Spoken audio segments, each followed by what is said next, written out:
Stricken, smitten, and afflicted, see him dying on the tree. 'Tis the Christ by man rejected, yes, my soul, 'tis he, 'tis he. 'Tis the long-expected prophet, David's son, yet David's Lord. By his Son, God now has spoken, 'tis the true and faithful word.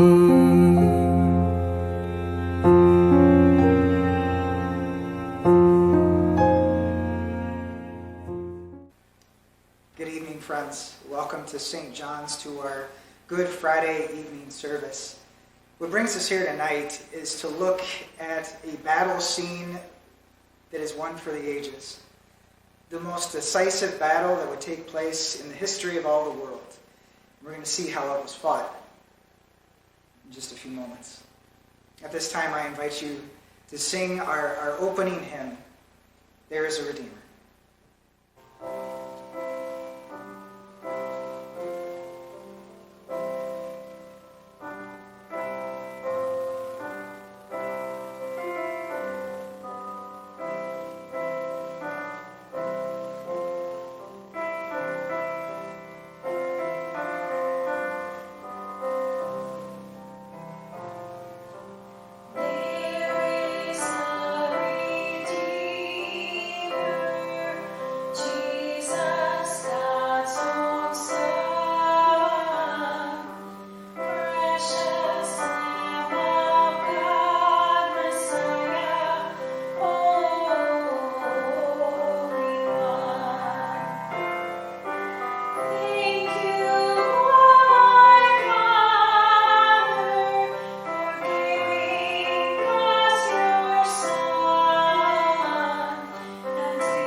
Call on me in the day of trouble, and I will deliver you, and you will honor me. Amen. Friends, the verses and the passages that we'll be looking at this evening come from the Gospel of Matthew chapter 27, verses 45 through 50. And this is what God says. From the 6th hour until the 9th hour, darkness came over all the land. About the 9th hour, Jesus cried out in a loud voice, Eloi, Eloi, lama sabachthani, which means, my God, why have you forsaken me? When some of those standing there heard this, they said, he's calling Elijah. Immediately, One of them ran and got a sponge. He filled it with wine vinegar, put it on a stick, and offered it to Jesus to drink. The rest said, "Now leave him alone. Let's see if Elijah comes to save him." And when Jesus had cried out again in a loud voice, he gave up his spirit. This is the word of God. Friends, every warrior who's about to go into a once-in-a-lifetime battle usually gives this amazing speech, either right on the heels of victory or in some conflict that's going to bring victory. That doesn't matter if it's all people have inalienable rights, or I have a dream, or we will fight them on the sea, we will fight them in the air, we will fight them on the land, or we will not go quietly into the night. We will live on. Today we celebrate our Independence Day.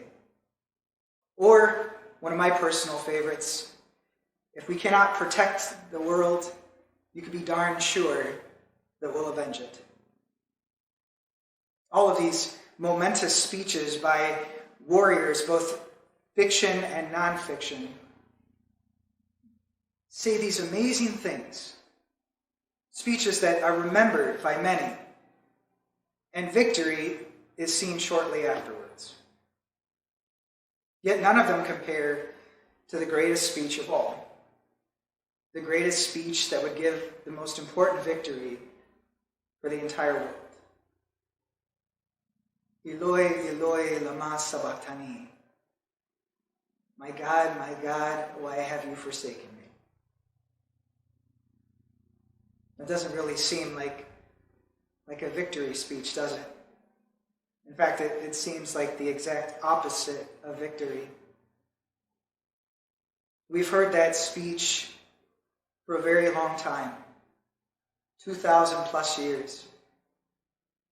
And it's the same every single time. Eloi, Eloi, lama sabachthani. My God, why have you forsaken me?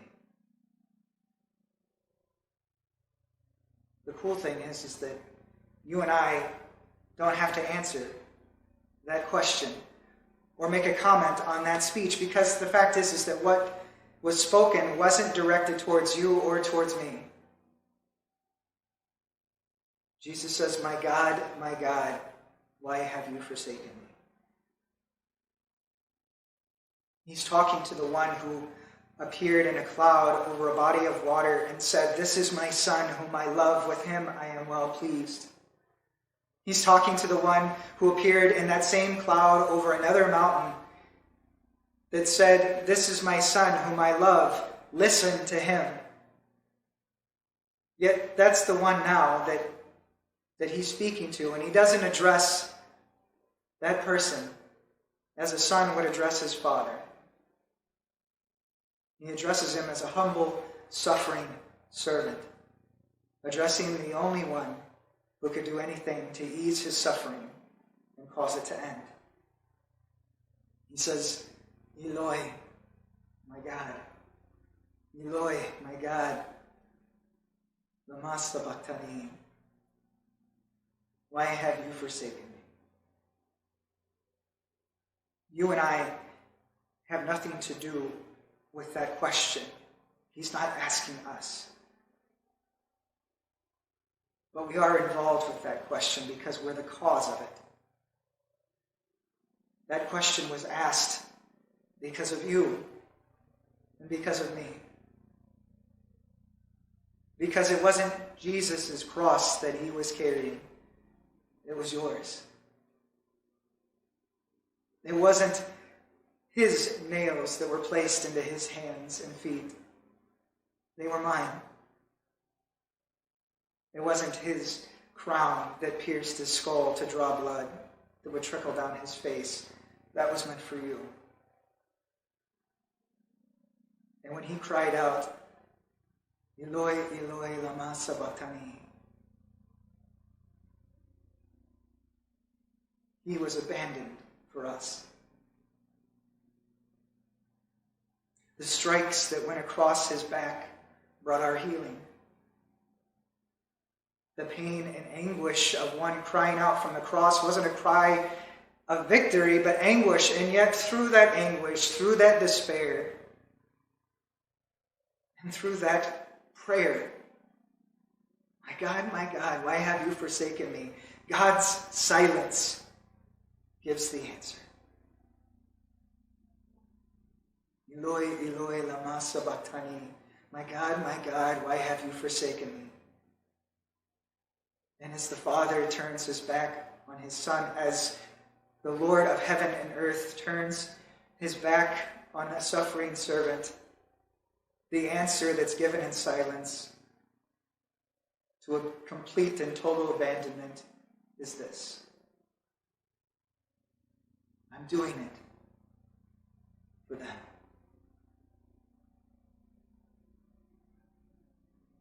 Jesus was abandoned. Jesus was forsaken. He experienced the greatest hell and torment that ever could happen. And he did it all for you. And he did it for me. Friends,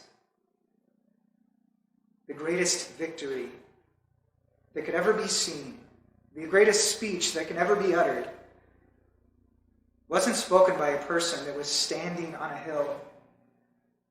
It was spoken by a person that was nailed on top of it. And so, at this time, I invite you to take a few moments in quiet meditation and reflection of that great gift of love. And then I'd like to ask you to join in singing our closing hymn, Were You There? Following that, please feel free to tune in to Koine's Tenebrae service.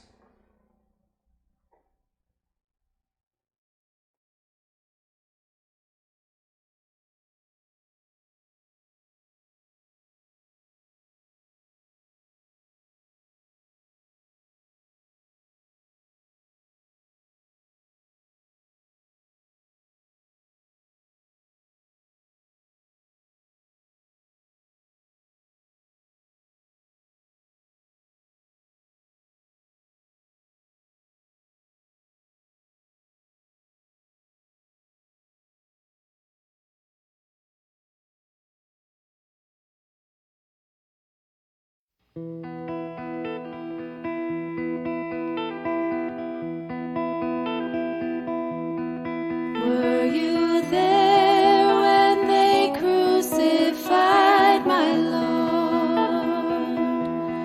Were you there when they crucified my Lord? Oh, sometimes it causes me to tremble, tremble.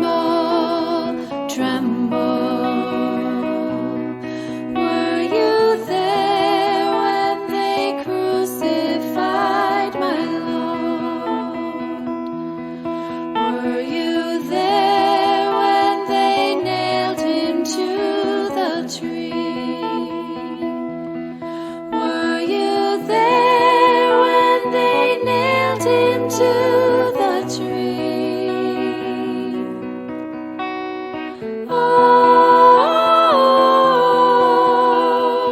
Sometimes it causes me to tremble,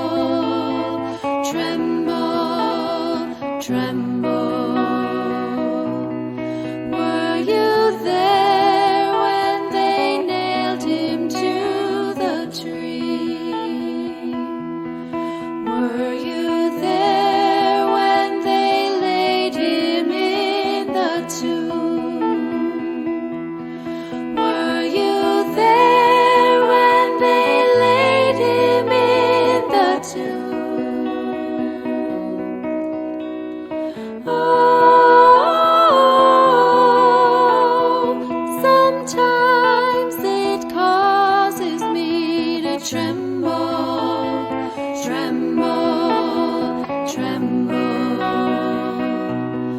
Were you there